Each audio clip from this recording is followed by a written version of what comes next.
Hello বন্ধুরা, আপনাদের প্রতি আমার নমস্কার ও আদাব। আশা করি সকলে ভালো আছেন। আবারও নিয়ে এলাম গহনা নাটকের ১৮১ পর্ব। গহনা ধীরে ধীরে কান্না চেপে বলল, কমলা জানো, আমার আর ডক্টর বাবুর মধ্যে দূরত্বটা যেন প্রতিদিন বাড়ছে। উনি আর আগের মতো আমার সঙ্গে কথা বলেন না।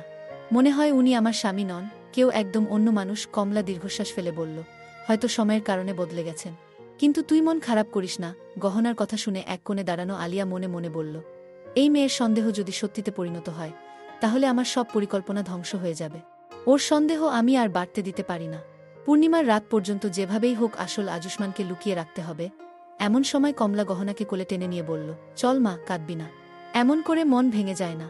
চলো আমার ঘরে, চলো। রাতে এক ঘরে উত্তেজনা চরমে।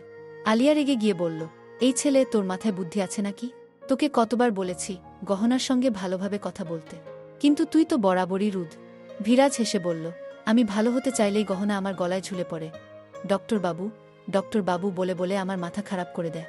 আমি তো ওর ডক্টর বাবু নই। আলিয়া কড়া গলায় বলল, হ্যাঁ তুই আসল ডক্টর বাবু নস, কিন্তু ওর কাছে তুই তো ডক্টর বাবু। তুই যদি ভুল কিছু বলিস, ওর সন্দেহ আরও বাড়বে।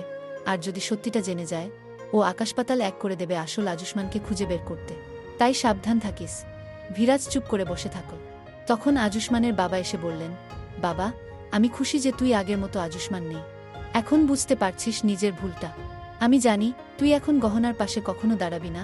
একদিকে গহনা ভেঙে পড়ে কাঁদছে। কমলা তার পাশে বসে বলল, কেঁদে ফেলিস না মা। আমি জানি আজুষ্মান ভুল করছে, কিন্তু একদিন ও বুঝবে তুই ওর কতটা আপন। গহনা চোখ মুছে বলল, না কমলা মাই, দোষ ডক্টর বাবুর নয়, দোষ আমার। আমি এই সম্পর্কটাকে অতিরিক্ত মজবুত ভাবতাম, কিন্তু হয়তো আমি ঠিক পারিনি ধরে রাখতে। কমলা গহনাকে জড়িয়ে ধরে বলল, চুপ, এমন কথা মুখে আনবি না। ভুলে গেছিস আজুষ্মান তো সবার বিরোধিতা করে তোর হাত ধরেছিল। সে তো তোকেই বেছে নিয়েছিল। তাই এখন তুই হাল ছাড়বি না। গহনার চোখে আবার আলো জ্বলে উঠল। আপনি ঠিক বলেছেন মাই, আমি হারব না। আমার ভালোবাসার জোরেই ডক্টর বাবুকে মনে করিয়ে দেব আমি তার স্ত্রী, তার গহনা। আমি আবার তার মনে আমার জায়গাটা ফিরিয়ে নেব। রাতের আকাশে পূর্ণিমার চাঁদ। গহনা রান্নাঘরে ব্যস্ত। আজ ডক্টর বাবুর প্রিয় খাবার বানিয়েছি। ক্যান্ডেল লাইট ডিনারের মতো সাজিয়েছি ঘরটা। আজ উনি এলেই আমি তাকে চমকে দেব। কিন্তু সময় গড়িয়ে যায়, ডক্টর বাবু আসে না। গহনা দরজার বাইরে গিয়ে বসে থাকে, মনে মনে ভাবে, যদি এখন উনি এসে পড়েন। এদিকে অন্য এক প্রাসাদে ভিরাজ মাতাল অবস্থায় ঘরে ঢোকে। আলিয়া রেগে গিয়ে বলে, তুমি এভাবে নেশা করে ফিরে এসেছ, কেউ দেখে ফেললে? ভিরাজ হাসতে হাসতে চিৎকার করে বলে, আমাকে আটকাবে কে? আমি আজুষ্মান নই, আমি ভিরাজ। আলিয়া ঘাবড়ে যায়, চুপ, কেউ শুনে ফেললে সব শেষ। গহনা জানতে পারবে তুমি আসল আজুষ্মান নও। ঠিক তখনই গহনা ঘরে ঢোকে। ডক্টর বাবু, কি হয়েছে আপনাকে? এই অবস্থা কেন? ঠিক তখনই গহনা ঘরে ঢোকে। ডক্টর বাবু, কি হয়েছে আপনাকে?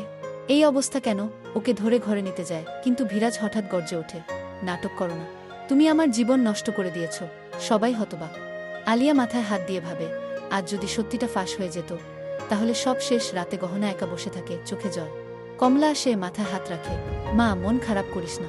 মদ্যপ অবস্থায় মানুষ অনেক বাজে কথা বলে ফেলে, ওগুলো মনে নিস না। গহনা মৃদু গলায় বলে, না মাই, আমি বুঝতে পারি ওর ভিতরে কিছু একটা আছে, যা ওর মুখে আসতে চায় না। কমলা বলে, ঠিক আছে, এখন ওকে বিশ্রাম নিতে দে। তুইও ঘুমা, কিছু দরকার হলে আমাকে ডাকিস। গহনা মাথা নাড়ল, ঠিক আছে মাই, আমি ওর খেয়াল রাখবো। রাত গভীর, বাতাসে অদ্ভুত নিস্তব্ধতা। এক অন্ধকার কোণে আসল আজুষ্মান ফিসফিস করে বলল, আমার জায়গায় কেউ ভিরাজ হয়ে বসে আছে। আমার পরিবারকে প্রতারণা করছে, কিন্তু বেশি দিন নয়। আমি সব সত্যিটা সবাইকে জানাব। চাঁদের আলোয় তার চোখে প্রতিশোধের আগুন ঝলমল করছে। হ্যালো বন্ধুরা, গহনা নাটকের পরবর্তী ১৮২ পর্ব দেখার জন্য আমাদের সাথেই থাকুন। চ্যানেলটি সাবস্ক্রাইব করুন। সবাইকে ধন্যবাদ।